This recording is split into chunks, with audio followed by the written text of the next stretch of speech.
네, 안녕하세요. 비욘드 시청자 여러분. 저는 서울 마디 튼튼 재활의학과의 재활의학과 전문의 민태준이라고 합니다. 여러분 반갑습니다. 네, 안녕하세요. 비욘디 시청자 여러분. 저는 서울 마디 튼튼 의원에서 물리치료사로 일하고 있는 신범철입니다. 반갑습니다. 예, 오늘 저희는 척추측만증 운동이 도움이 될까요? 라는 주제로 이야기를 나누어 보고자 합니다. 선생님, 최근 들어서 척추측만증 환자가 좀 많아진 것 같지 않으세요? 예, 저도 좀 심심치 않게 많이 보고 있습니다. 가장 최근에 오신 분은 12살 여아분이셨는데 어머님과 같이 어깨 높이가 안 맞는 것 같다고 어깨에 문제가 있는 거 아니냐고 오셨는데 보니까 척추측만증이셨고 15도 정도 측만이 있으시더라고요. 예, 그럼 척추 측만증이 있는지 알고 오시는 분이랑 모르고 오시는 분이랑 비율이 좀 어느 정도 될까요? 네, 최근에는 거의 반반 정도 되는 것 같습니다. 우연한 기회에 엑스레이를 촬영을 했는데 거기서 척추측만증이 있다고 척추를 전문으로 보는 병원을 가보라고 해서 오는 경우도 있고, 아까 그 여아처럼 어깨 높이가 좀 맞지 않는다던가 골반 높이가 좌우가 달라가지고 이에 대해서 어깨 문제나 골반 문제가 아닌지 보러 오시는 경우가 있습니다. 이렇게 척추측만증이라는 단어를 처음 듣는 분들은 좀 갸우뚱하십니다. 하지만 엑스레이를 이렇게 보여드리면은 바로 알 수가 있는데요. 이렇게 척추가 엑스레이에서 이렇게 휘어져 있는 경우를 척추측만증이라고 합니다. 사실 디스크 탈출증이라든지 척추 협착은 많이 들어보셨지만 엑스레이라든지 MRI를 보시면은 어디가 문제인지 잘 모르시는데요. 척추측만증인 단어는 좀 생소하지만 이렇게 엑스레이를 보면은 바로 휜 것을 알 수가 있습니다. 이는 옆에 이제 정상 척추인데요. 정상 척추 엑스레이를 정면에서 보면은 일자로 이렇게 쭉 뻗어 있는 사진을 볼 수가 있는데, 측만증의 경우는 이렇게 S자로 휘어 있습니다. 이 얼마나 휘어 있는지 재는 각도를 콥 각도라고 하는데요.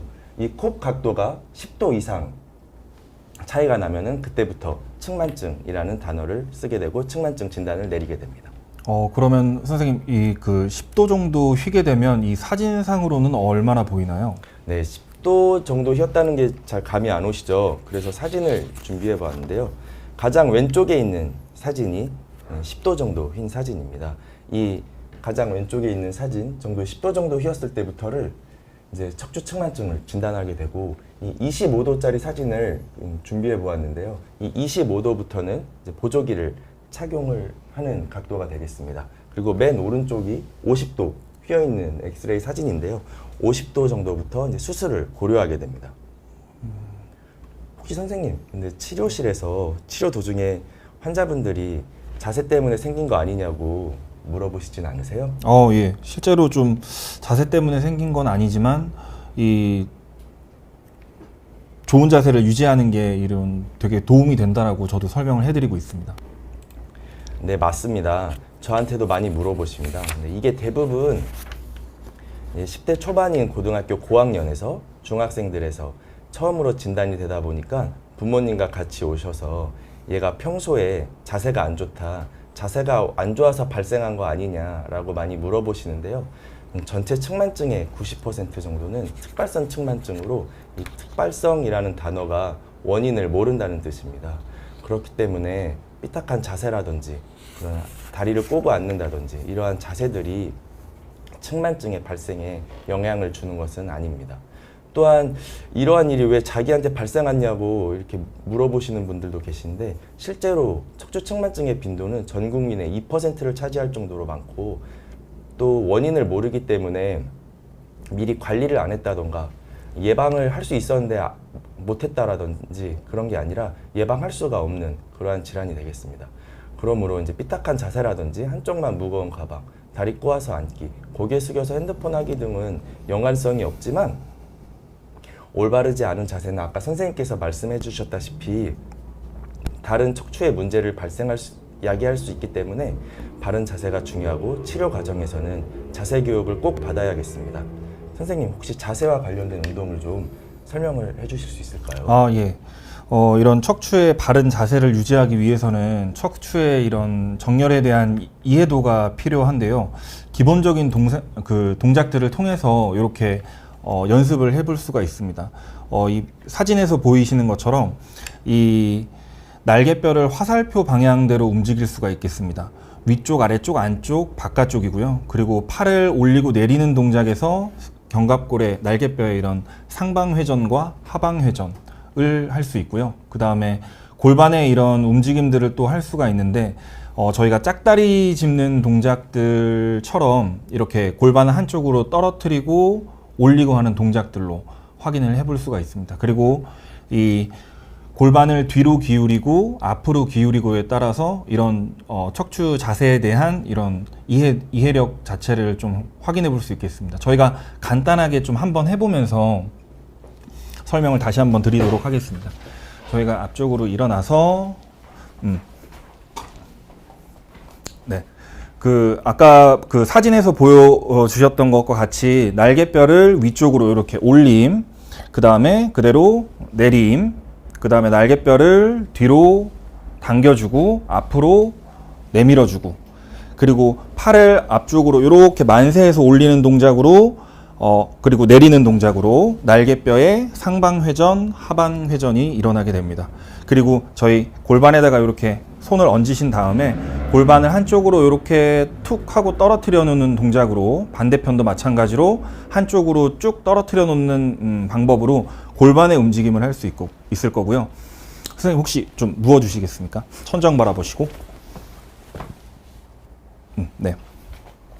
이렇게 누워 계실 때는 제가 골반을 잡고 배꼽이 안쪽으로 이렇게 들어가는 뒤쪽 기울임, 그 다음에 앞쪽으로 내밀어 주시면서 앞쪽 기울임, 이런 동작들이 나타나게 되는데요.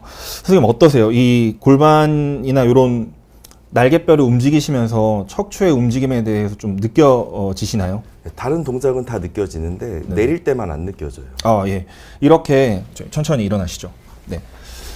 이렇게 이 자세에 대한 움직임, 여기 들어오셔가지고, 네. 자세에 대한 움직임들을 하시면서, 골반이나 날개뼈의 움직임을 하시면서 이 척추의 움직임이 변화가 됩니다. 이런 기본적인 동작들로 잘 느껴지는 것도 있고 안 느껴지는 것도 있고, 근육들이 수축되는 게 느껴지는 것도 있고 안 느껴지는 것도 있는데, 이런 부분들을 천천히 생각하면서 느끼시면서 진행을 해주시면, 그러면 이런 척추 정렬에 대한 이해도를 높이는 데 굉장히 도움이 됩니다. 네, 지금 질문이 하나 들어왔는데요. 이 질문을 좀 말씀을 드리겠습니다. 이혜니님, 선생님 어깨 움직일 때 안 아픈데 두두둑 소리가 나는 건 괜찮나요? 네, 어깨 움직일 때 두두둑 소리가 나는 거는 괜찮습니다. 안 아프시다면 괜찮습니다. 네, 아픈 경우는 좀 문제가 다른데요. 만약에 아플 경우는 초음파라든지 엑스레이를 좀 촬영을 해서 어떤 인대라든지 관절에 문제가 있는지는 꼭 확인을 해보셔야 되겠습니다. 예, 근데 선생님, 여기 간혹 측만증 환자분들이 허리 통증도 호소하시는 경우가 있는데, 허리 통증도 측만증 때문에 그런가요? 네, 물론 척추 측만증이 있는 분들이 없는 분들에 비해서는 요통 발생이 많은 것은 사실이지만, 보통 허리가 아픈 경우는 디스크성 통증과 같은 다른 허리에 문제가 있을 가능성이 큽니다.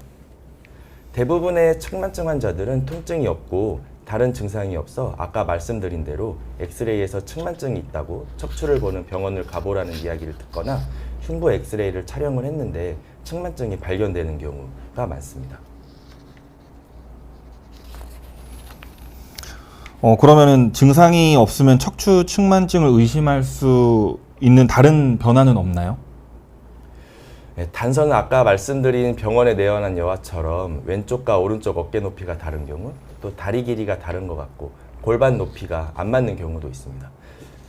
제가 한번 좀 보면 한번 네네. 허리가 S자로 휘게 될 경우는 이렇게 어깨 높이가 한쪽으로 이렇게 그림에서 보는 바와 같이 올라가게 됩니다. 또 이와 동시에 골반은 한쪽이 올라가고 한쪽이 내려가는 이러한 변화를 보이게 되는데요. 이는 이제 2차원적으로 이제 말씀을 드린 거고, 실제로 허리는 3차원 구조물이기 때문에 이게 꼬임이 발생을 하게 됩니다. 그래서 실제로는 한쪽 가슴이 앞쪽으로 가고 또 반대쪽 허리는 뒤쪽으로 이렇게 나오게 되는 양상을 띠게 되고요. 이대로 한번 앞으로 숙여 보시겠습니까? 그래서 이렇게 보시면은 한쪽 등은 뒤쪽으로 튀어나오게 되고 한쪽 등은 앞쪽으로 휘게 돼서 이렇게 경사진 허리를 보게 됩니다. 이러한 외모의 비대칭성은 충분히 척추측만증을 의심할 수 있는 단서가 되겠습니다. 아, 네. 그래서 다시 보시면 이렇게 3차원으로 이렇게 꼬이기 때문에 한쪽 등이나 허리가 비대칭적으로 반대쪽보다 더 튀어나오게 되는 경우가 이제 있습니다. 선생님, 혹시 이런 환자분들에게 적용할 수 있는 운동이 어떤 것이 있을까요? 예, 이런 척추 측만증을 가지고 있는 환자분들한테는 이런 근력과 지구력을 좀 강화시키는 동작들이 필요할 텐데요. PPT 한번 넘겨주시면. 네. 네. 요 사진 PPT에서 보시는 것 같이 먼저 설명을 드리고 저희도 간단하게 한번 해보도록 하겠습니다.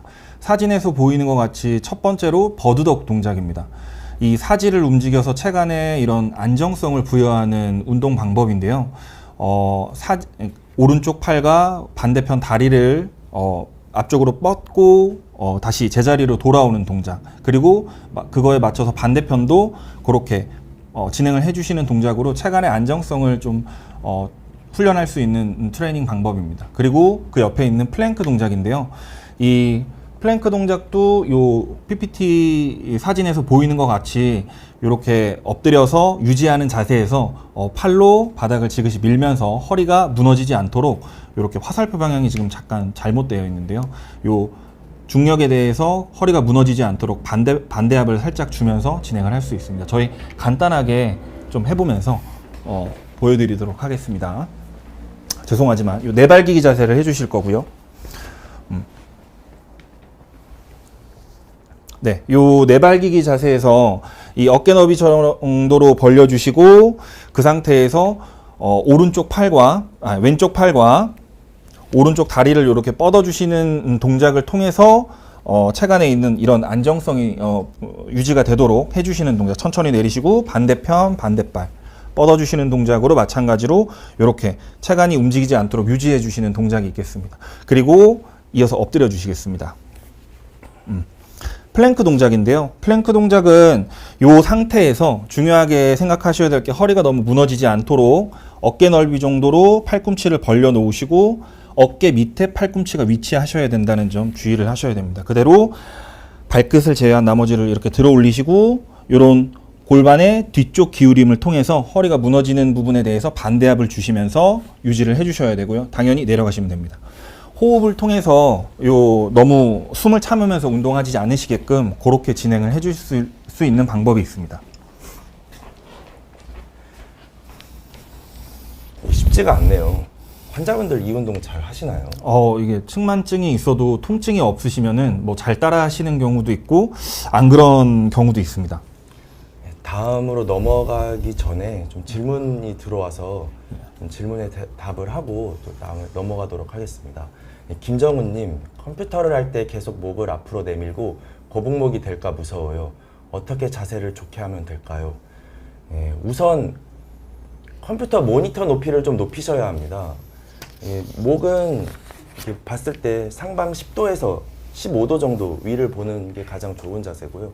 이 정도로 모니터 높이를 이렇게 높여서 보는 것이 가장 좋겠습니다. 그 다음에 목을 앞으로 내밀고 거북목이 될까 무서워요. 이 또한 목을 높여주시고요. 그 다음에 작업을 하거나 컴퓨터를 하는 1시간에서 1시간 반마다 이런 자세를 5에서 10초 정도, 또 한 15초 정도까지 이렇게 취하시면은 일자목이라든지 거북목이 되는 것을 좀 예방할 수 있겠습니다. 또 바람이님, 골반이 틀어지는 원인이 무엇이며 어떻게 치료를 해야 하는지요? 골반이 틀어지는 원인은 뭐 척추에 문제가 있을 수도 있고 골반 뼈 자체에 문제가 있을 수도 있고 또 여러 가지 원인이 있을 수 있기 때문에 그에 맞는 치료를 해야 되고, 또한 척추 측만증이 있을 때도 골반이 틀어질 수 있기 때문에 이에 대해서는 또 연령과도 관계가 있고 출산 이런 것도 관계가 있기 때문에 이에 대해서는 정말 한번 진료를 보시고 진단을 잘 받아보시는 게 좋겠습니다. 이유님, 선생님 저희 아버지가 60세이신데 디스크가 있어서 수술을 하셨어요. 걱정이 되는데 골프도 계속 치시고 어떻게 잘 관리를 할 수 있을까요? 이제 수술을 하셨군요. 네, 수술을 하셨다고 하더라도 사실 디스크라는 것은 다시 재발할 수가 있습니다. 이제 디스크 탈출증 때문에 아마 수술을 하셨던지 아니면 디스크 이후에 척추 협착증이 있어서 수술을 하셨는지는 정확하지 않지만 네, 걱정이 되시죠. 근데 앞으로 이제 허리 또한 이제 자세가 많이 중요한데요. 이제 맥켄지 신전 운동이라고 제가 좀 시범을 보여드리면은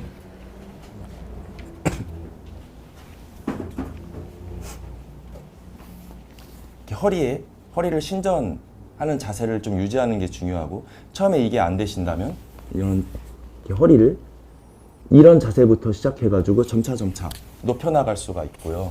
또 허리를 앞으로 많이 숙이거나 올바르지 않은 자세는 많이 문제가 될 수 있습니다. 또 예인님 스쿼트 제대로 하는 법 좀 알려주세요. 이거는 선생님께서 좀 알려주세요. 예, 그 뒤쪽 슬라이드에 스쿼트가 일단 포함이 되어 있으니까 그때 같이 한번 안내를 해드리는 걸로 예, 그렇게 하겠습니다. 그러면은 다음으로 또 그럼 넘어가도록 하겠습니다. 예, 그 환자분들 중에 이렇게 측만증이 있는 경우에는 허리가 계속 휘는지 여쭤보시는 분들이 있으시거든요. 그런 경우에 진짜 계속 휘기도 하나요? 네, 저에게도 그런 질문을 많이 하시는데요. 이 경우는 척추 측만증이 언제 진단되었는지가 가장 중요합니다. 만약에 성장할 때 진단이 되었다면 측만증도 계속 진행을 할 거고 성장이 끝난 다음에 측만증이 진단되었다면 더 이상 진행을 안 할 경우가 큽니다. 즉 여성의 경우에는 초경 전후 1년, 11살에서 13살이 성장의 피크가 되겠고 남성의 경우에는 여성보다 2년 후 13살에서 15살 정도가 성장의 피크가 되기 때문에 이때 측만증이 진단이 되셨다면 적어도 3개월에 한 번씩은 엑스레이를 촬영하면서 얼마나 더 휘고 있는지를 보셔야 할 겁니다. 반면에 성장이 끝나면 이제 진행 가능성이 많이 낮아지고요. 그렇기 때문에 성장과 많이 관련이 있습니다. 그럼 성장이 멈추면은 요 진행이 멈추게 되나요? 네, 측만각도 30도 미만에서는 거의 진행을 하지 않습니다. 하지만 걱정이 되신다면 간혹 1년에 1도 정도는 흘 수가 있기 때문에 5년에 한 번 정도 엑스레이 확인 정도만 해주셔도 되고요.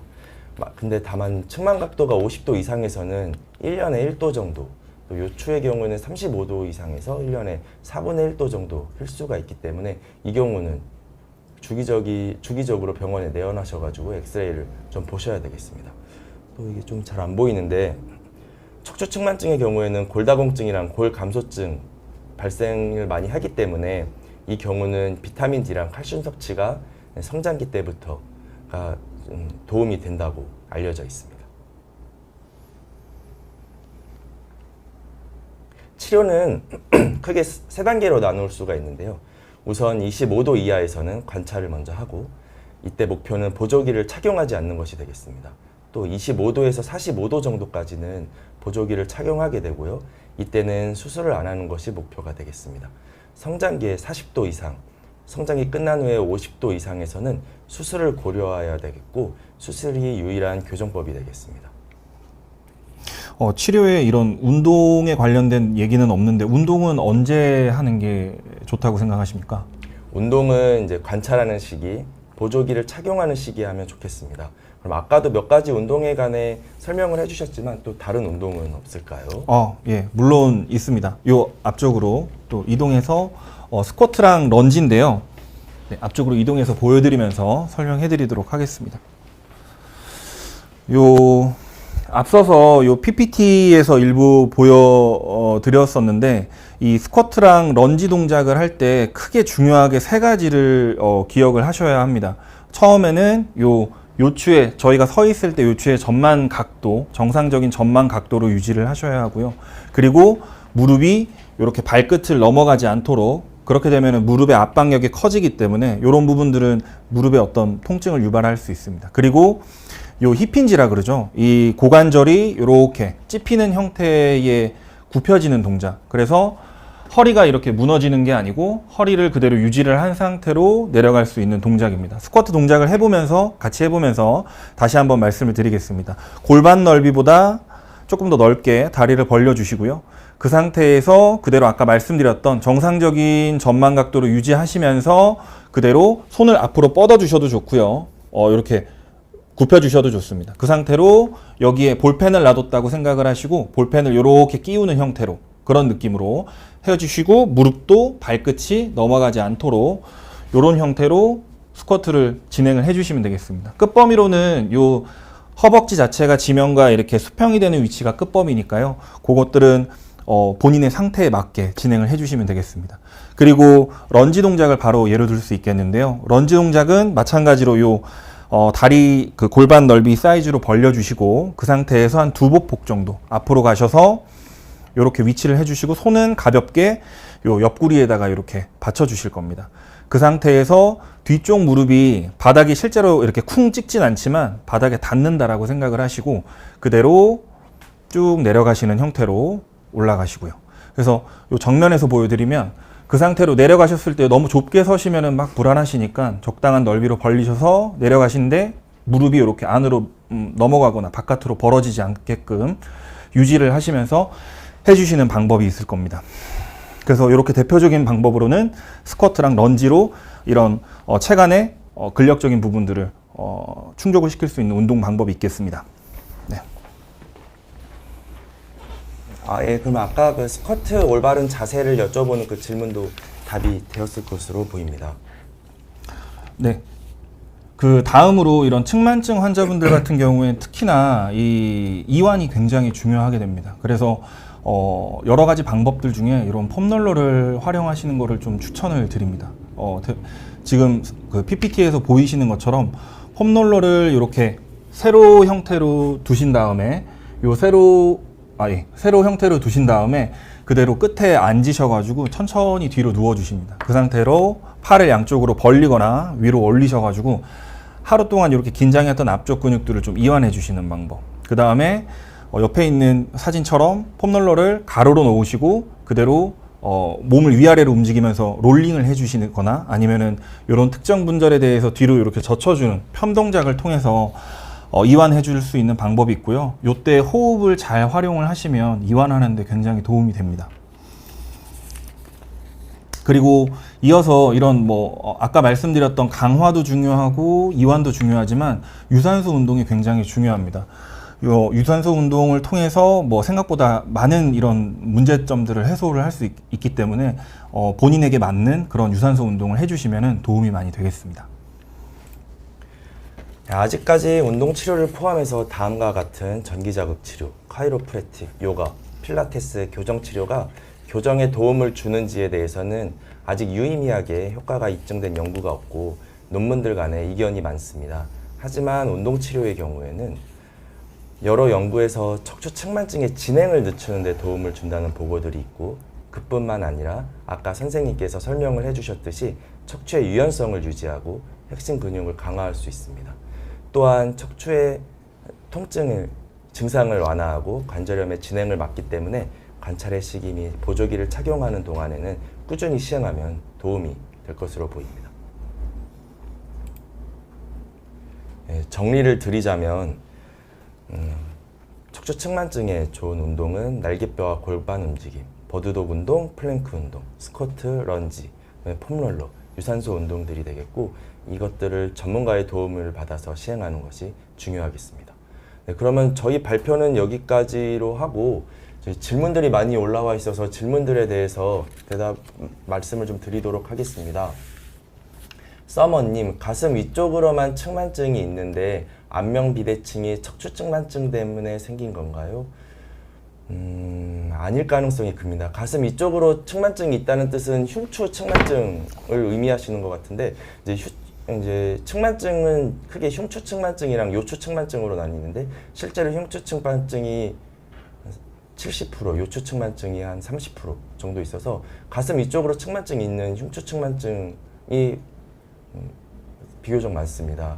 근데 측만증이 있더라도 어깨 높이가 달라질 수 있지만 안면 비대칭은 측만증 때문에 생긴 것 같지 않고요. 안면 비대칭이 있으신 경우는 혹시 턱관절이라든지 아니면은 신경 손상에 대해서도 한번 확인을 해보셔야 되겠습니다. 다음으로 이제 모모님, 선생님 반갑습니다. 제가 척추측만증이 있는데 혈액순환도 심하게 안 됩니다. 목 디스크도 있는데 두 가지 중 먼저 치료를 한다면 어디부터 해야 되나요? 모모님의 경우는 먼저 측만증 각도가 몇 도인지가 궁금하고요. 모모님 실례지만 연세가 어떻게 되실까요? 측만증 때문에 혈액순환이 안 되는 것 같지는 않고요.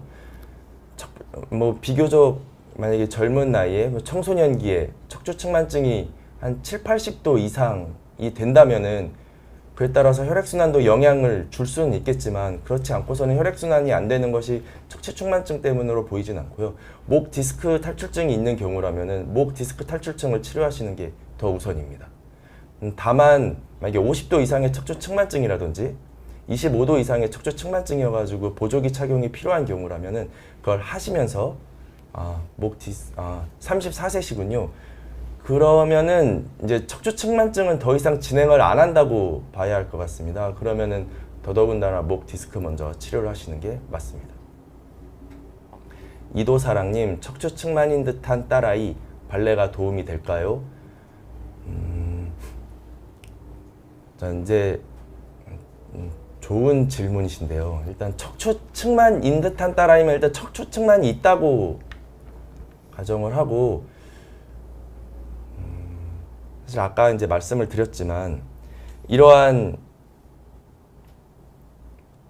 관찰 보조기 수술 외에 다른 치료들은 교정에 도움이 되진 않습니다. 심지어 관찰이랑 보조기 또한 교정에 도움이 된다는 근거는 없습니다. 다만 진행을 늦출 수는 있다고 알려져 있고요. 발레도 교정이 된다던가 그런 데에 도움을 주지는 않을 겁니다. 하지만 척추 유연성이라든지 운동 측면에서 도움이 될 것 같고요. 11살이면은 실제로 몇 도인지를 병원을 내원하셔서 10도가 넘는지 또는 25도가 넘는지를 먼저 판단을 해보셔야 될 것 같습니다. 그 다음에 발레를 25도가 넘는 경우라면 발레를 하시더라도 보조기를 착용한 상태에서 하는 게 맞고요. 각도가 가장 중요할 것 같습니다. 11살이면은 지금 성장의 피크로 달려가는 시기이기 때문에 3달에 한 번씩은 엑스레이 촬영이 필요하겠네요. 답변이 되셨을까요? 그 다음에 이제 푸아님, 예전에 골반이 아파서 병원에서 제 허리가 S 모양이 아니라 일자 모양으로 무너져 내렸다는 표현을 쓰더라고요. 주사도 몇 번 맞고 도수 치료도 받았는데 그때뿐이었습니다. 도움이 되는 운동이 있을까요? 허리가 일자 모양으로 무너져 내렸다면 아마 옆에서 찍은 사진이 일자허리였다는 뜻 같고요. 주사를 몇 번 맞으셨으면은 그 당시에 아마 디스크 탈출증 진단을 받으셨을 가능성이 크겠네요. 네, 디스크 탈출증은 이제 크게 두 가지로 나뉘는데요. 디스크성 요통이랑 또 방사통으로 나뉩니다. 디스크라는 구조물은 찹쌀떡을 생각하시면 되는데요. 이제 찹쌀떡 안에 앙금이 있는 형태고 찹쌀떡만 찢어져서 통증을 일으키는 경우를 디스크성 통증. 이제 찹쌀떡이 찢어지고 그 안에 앙금이 튀어나와서 뒤에 있는 신경을 누르는 상태를 방사통이라고 하는데요. 이 상태에서 주사를 몇 번 맞고, 그러면 주사를 맞았으면은 일단 염증은 가라앉아서 당시는 통증이 없으셨겠지만 또 도수 치료를 받았으면은 그로 인한 근육의 이제 강직을 해결을 하셔가지고 근육이 이완이 돼서 그때는 치료가 됐겠지만 다시 이제 반복이 되는 거죠. 디스크라는 것은 잘 아물 때까지 1년에서 1년 6개월 정도가 걸리기 때문에 염증이 가라앉고 나서 유지가 중요합니다. 도움이 되는 운동은 아까 제가 보여드렸다시피 맥켄지 신전 운동 도움이 되고요. 그 다음에 요추 전만을 잘 유지하셔야 되는데요. 이게 허리 숙이거나 그런 걸 많이 하시지 마시고 물건을 줍거나 그럴 때도 허리를 핀 상태로 줍는 것을 추천드리고요. 그 다음에 1시간에서 1시간 반 정도 있다가 마다 이렇게 허리를 이렇게 피는 거, 서 있을 때도 허리를 피는 거, 그런 운동을 추천드리겠습니다. 이런 운동이 꾸준히 되셔서 1년에서 1년 반 정도가 유지가 되셔야 디스크도 좋아질 것으로 보입니다. 초록나무님, 측만증으로 골반이 틀어져서 오른쪽 다리가 짧아져 걷는 것도 힘드네요. 어떻게 해야 편해질런지요? 초록나무님도 지금 실례지만 나이가 어떻게 되시고 측만증 혹시 각도를 아시면은 가장 좋을 것 같은데요. 만약에 지금 성인이셔서 이미 측만증이 다 진행이 되셔서 굳은 경우라면은 오른쪽 다리 그리고 오른쪽 다리가 짧아서 측만증이 생기는 경우가 있습니다. 아까 측만증의 90% 정도를 차지하는 것을 특발성 측만증이라고 하고 원인을 모르는 경우라고 말씀을 드렸는데요. 10% 정도는 이제 원인을 아는 측만증입니다. 그 중에 하나가 골반이 먼저 비틀어지고 다리가 짧아져서 측만증이 오는 경우가 있을 수가 있어서 이 경우는 뭐가 우선인지를 먼저 판단을 해보셔야 되겠고요. 이에 대해서는 이제 진료를 보셔서 만약에 오른쪽 자리가 정말 짧아가지고 그것 때문에 측만증이 온 경우라면은 깔창 같은 것이 이제 도움이 될 거고, 그러도 많이 교정이 안 되면은 이제 신발 교정도 좀 하셔야 이제 측만증이 해결이 되실 거로 보입니다. 측만증이 문제시라면은 측만증 각도가 중요한데요. 이미 측만증이 50도가 넘지 않는다면은 50대 후반에서 수술은 잘 안 하고 그런 경우에도 역시 깔창이나 신발 교정이 도움이 되겠는데 우선 원인이 뭔지를 정확하게 판단을 해보셔야 될 것 같습니다. 다음으로 포맨님, 선생님 디스크가 있을 때 주사요법은 잠깐 통증 완화에만 효과가 있지 영구적이지는 않은 거죠? 아닙니다. 영구적일 수 있습니다. 주사요법의 목적 자체가 디스크가 있을 때 아까 말씀드렸듯이 찹쌀떡이 찢어져서 뒤에 이제 앙금이 흘러나와서 그게 이제 신경에 염증을 일으키는 경우인데요. 주사요법으로 염증을 가라앉히게 되면은 일단 급한 불을 끈 상태이고 그 상태에서 맥켄지 신전 운동을 통해 가지고 더 이상 흘러나오지 않게 하고 1년에서 1년 반 정도 자세를 잘 유지하셔서 디스크를 잘 아물 수 있게 한다면은 효과는 영구적입니다. 다만 그 동작을 잘 취하셔야 되겠습니다. 포맨님 답변이 잘 되셨을지 모르겠네요. 다음에 전진혜님, 누워서 크런치를 할 때 상체를 들여 어깨까지 들어 올릴 때 왜 목이 아픈가요? 안 아플 수 있는 방법이 있나요? 이거 혹시 선생님께서 예. 보통 이제 누워서 크런치 하는 동작이 일부 이렇게 저희 윗몸 일으키기 하는 동작의 그 위쪽 부분만 움직이는 동작인데요. 이때 보통 이제 체간에 있는 근육들이 이렇게 수축을 해주게 되면 제대로 이제 근활성을 해주게 되면은 이런 목에 있는 목 구부리는 근육들이 활성화가 이제 안 되면서 강화가 되는데, 보통 이제 체간에 있는 근육들이 약하게 되면은 이제 목에 있는 근육들을 좀 보상작용으로 사용하면서 목에 이런 근육통이나 그런 부분들이 생길 수가 있습니다. 강도를 낮추시거나 횟수를 낮추시거나 뭐 이런 방법들이 좀 달라져야 할 것 같습니다. 네, 답변이 되셨을까요? 자, 그러면 다음 질문으로 넘어가서 푸아님, 임산부들이 할 수 있는 허리 강화 운동이 있을까요? 이 또한 예. 대답을 해주실 수 있을까요? 그 임신을 하신 경우에는 뭐 제 지금 짧은 생각에는 근력 강화를, 그러니까 허리 강화를 하시는 시기는 분명 아니실 것 같습니다. 그래서 뭐 계속 지속되거나 이런 게 아니기 때문에 그 시기를 안전히 잘 넘기시고 난 후에, 출산을 잘 하시고 난 후에 강화 운동을 하시는 게 어떨지 생각이 됩니다. 답변이 좀 되셨을지 모르겠어요. 실제로 임산부는 이제 시기가 나누어집니다. 임산부라고 무조건 계속 한 10개월 동안 허리 강화 운동을 못 하는 것은 아니지만 할 수 있는 시기가 있지만 이것은 이제 태아의 상태라든지 이런 걸 보면서 시행을 하셔야 되겠습니다. 특히 이제 출산을 앞두고 있는 상황이라면 허리 강화 운동은 더더군다나 위험할 것으로 보입니다. 바람이님, 척추 측만증과 척추 전방 전이증은 다른가요? 네, 다릅니다. 척추 측만증은 아까 엑스레이에서 보여드렸다시피 척추가 S자로 휘는 경우를 척추 측만증이라고 하고, 그 중에서도 컵 각도가 10도 이상 휘는 경우를 척추 측만증이라고 말씀을 드리고요. 척추 전방 전이증은 척추를 옆에서 보았을 때 척추뼈 중에 이제 팔스 인터미디에트가 부러져 가지고 척추가 앞으로 튀어나오는 경우를 척추 전방 전이증이라고 말씀을 드립니다. 그래서 척추 측만증이랑 척추 전방 전이증은 다릅니다. 스카이워터님, 제가 초등학교 때 측만증이 있다는 얘기를 들었고 당시에 심한 정도가 아니라고 자세 똑바로 하라고 얘기 듣고 지금은 30대인데요. 이제 측만증 걱정은 안 해도 되는 걸까요? 네, 당시에 심한 정도가 아니셨으면은 현재로서는 측만증 걱정은 안 하셔도 될 것으로 보입니다. 아마 그때 심한 정도가 아니셨으면은 25도 미만이셨을 거고요. 지금은 30대시기 때문에 성장은 멈췄을 것으로 판단이 되고 이제 측만증 걱정은 안 하셔도 되겠지만 만약에 많이 걱정이 되신다면 5년에 한 번 정도 엑스레이 촬영을 해보시는 것은 도움이 될 것으로 보입니다. 하트님, 선생님 시연하실 때 무릎 소리가 나시던데 괜찮은 건가요? 운동할 때 무릎 소리는 괜찮은 거죠? 누구 무릎에서 소리가 나나요? 이게 이게 제 왼쪽 발목에서 나는 소리였는데 무릎은 아니고요. 이게 제가 어렸을 때 이제 운동을 하면서 발목을 많이 접질르다 보니까 발목에 이런 불안정성 때문에 일부 저 런지 동작을 할 때 일부 이제 소리가 난 거고요. 당연히 이런 소리가 관절에서 소리가 나는 부분들은 좋지는 않습니다. 그냥 무시하고 할 부분은 당연히 아닙니다. 네네. 실제로 이제 소리가 나는 경우는 두 가지로 나뉠 수 있습니다. 소리만 났냐, 소리가 나면서 통증까지 있었냐. 소리만 난 경우는 그냥 보셔도 됩니다. 근데 소리가 나면서 통증까지 있었으면은 그거는 진료를 한번 보셔야 합니다.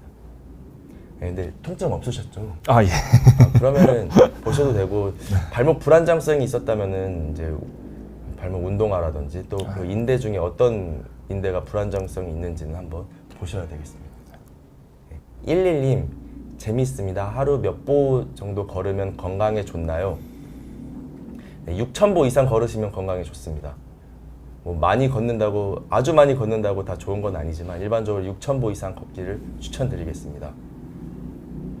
푸아하님, 임산부도 도수 치료 받아도 될까요? 한참 받다가 임신 중이라 조심하고 있어요. 네, 조심하시기 바랍니다. 임산부 어떤 이유 때문에 도수 치료를 받는지는 잘 모르겠지만 도수 치료도 종류가 많지만 도수 치료의 목적 자체가 아무래도 많이들 허리 쪽을 받으시기 때문에 임신 중이라면은 좀 조심을 하셔야 되겠고요. 뭐 허리라든지 그쪽이랑 전혀 상관없는 손목이라든지 손가락이라든지 발목이라면은 조심해서 받으셔도 될 것으로 보입니다. 이혜니님, 정형외과랑 재활의학과는 어떻게 치료할 때 다른가요? 언제 찾아가야 하나요? 일반적으로 그냥 개원해 있는 비수술을 목적으로 한 정형외과나 재활의학과는 목적이 같습니다. 그냥 그럴 때 통증이 있으시거나 관절, 허리, 뭐 척추, 그러니까 통증이 있으실 때 찾아가시면 됩니다. 하지만 수술을 요하는 그런 경우는 정형외과를 찾아가야 되겠고, 그다음에 뇌졸중이라든지 뇌출혈 같은 중추신경계, 또 척수질환이라든지 이렇게 중추신경계를 침범해서 전문 재활이 필요한 경우는 재활의학과를 찾아가시는 게 도움이 되겠습니다. 이윤님, 도수 치료할 때 제일 중요한 점이 무엇인가요? 제일 중요한 점이 무엇일까요? 이 질문은 이제 치료사 입장에서 중요한 점이 있을 거고 환자분 입장에서 중요한 점이 있을 텐데 당연히 이제 환자분이라고 생각을 하고 뭐 중요한 점이라고 말씀을 드린다면 당연히 이제 내가 어떤 불편감이나 통증 이런 증상들이 줄어드는지 그 치료를 통해서 줄어드는지가 가장 중요할 것 같습니다. 네, 그럼 다음으로 이제 하영희님, 따뜻한 거나 차가운 걸 대고 있는 것만으로도 도수 치료 같은 효과가 있나요? 네, 없습니다. 네.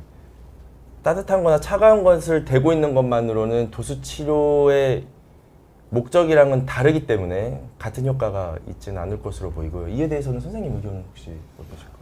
예, 당연히 이런 뭐 핫팩이나 콜드팩을 하실 때 이런 도수 치료 효과와 같은 부분들을 말씀하시는 건데 당연히 이제 같은 효과는 아닙니다. 예. 네, 답변 되셨죠? 예.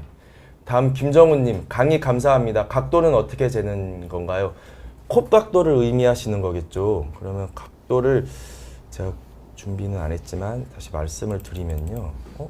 이거 앞으로 좀 넘어갈 수 왜 안 넘어가지? 혹시 이거 더 앞으로 넘어가지지 않는데?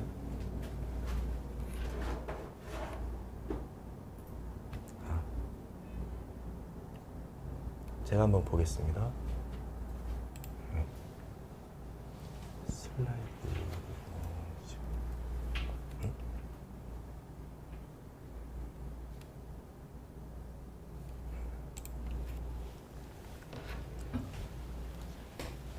제가 여기 이제 빨간 선을 그었는데요. 이 선을 그은 기준은 가장 많이 휘어 있는 곳 맨 윗단과 아랫단을 선으로 그은 겁니다. 이 선으로 그었을 때 이 선과 직각이 되는 선을 긋고 이 선이랑 직각이 되는 선을 그었을 때 이 직각이 되는 선끼리 만나는 그 각도가 콥 각도가 되겠습니다. 네, 그렇게 콥 각도는 재개되고요.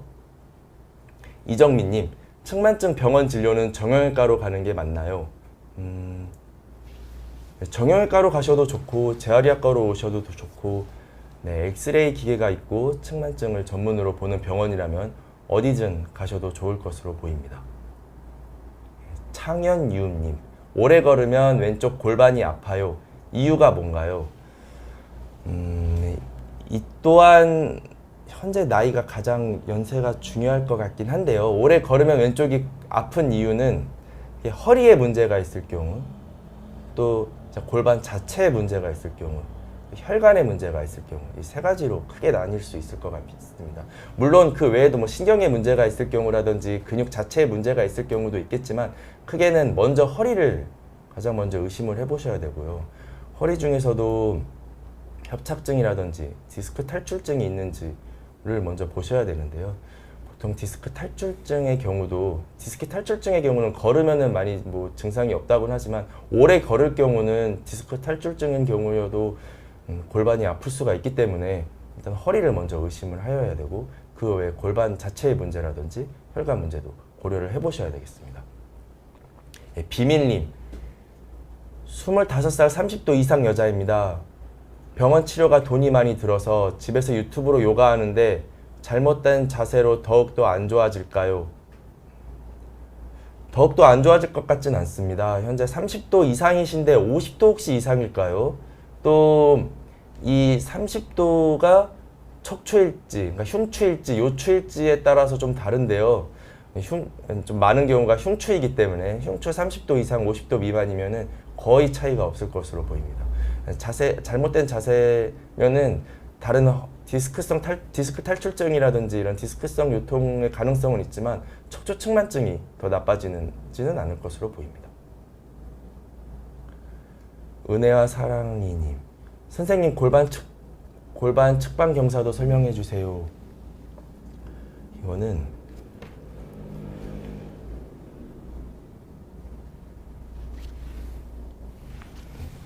아까 이렇게 척추 측만증이 있는 경우는 한쪽 등이나 허리가 비대칭적으로 반대쪽보다 튀어나온다고 말씀을 드렸는데요. 이렇게 고개를 숙인 상태에서 저희가 스콜리오미터라는 각도를 재는 기계가 있습니다. 그 스콜리오미터로 각도를 쟀을 때 이 각도를 잴 수가 있고요.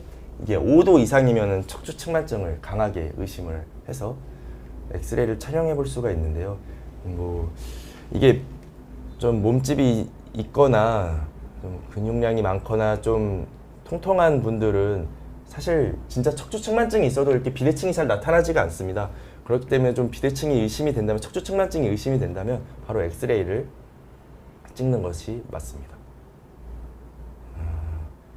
이도사랑님, 척추 측만 진단을 위해 엑스레이만 찍으면 알 수 있나요? 네, 엑스레이만 찍으면 일단은 알 수 있습니다.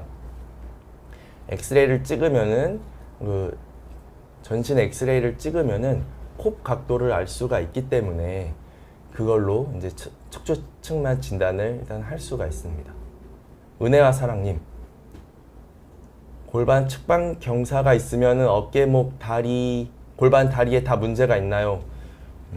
일단 각도가 가장 중요할 것 같고요. 실제로 어깨 높이랑 골반 높이가 달라질 정도로 측만증이 있는 경우면 각도가 상당해야 합니다. 그래서 일반적으로는 아까 제가 말씀드렸다시피 척추 측만증이 있어도 보통 증상이 없습니다. 그래서 다른 엑스레이를 촬영해 본다든지 뭐 흉부 엑스레이를 촬영했다가 척추 측만증이 진단되시는 경우가 많기 때문에 무조건 다 문제가 있다고 보기는 어려울 것 같습니다. 그다음에 너무 많이 걸어서 무릎이 가끔씩 의지와 상관없이 절룩거리는 현상이 발생하는데 이거는 왜 그런 건가요? 이분도 혹시 실례지만 연세가 어떻게 되시는지가 가장 궁금한데요. 우선 먼저 의심해야 될 거는 허리를 의심해야 될 것 같습니다. 허리가 이상이 있으면은 다리 전반으로 방사통이 있을 수가 있기 때문에 그런 경우가 아닌지를 봐야 되겠고요. 너무 많이 걸을 때만 그런 증상이 있는지, 또 무릎이 가끔씩 의지와 상관없이 절룩거리는 현상이 정말 걸을 때만 있는지도 또한 궁금합니다. 네, 이제 시간이 다 됐고 질문도 어느 정도 다 대답을 해드린 것 같아가지고 이상으로 저희는 마치도록 하겠습니다. 강의 많이 도움이 되셨나요? 그러면은 다음에 또 찾아뵐 기회가 있으면은 또 좋은 자료를 들고 찾아뵙도록 하겠습니다. 네, 정말 감사합니다.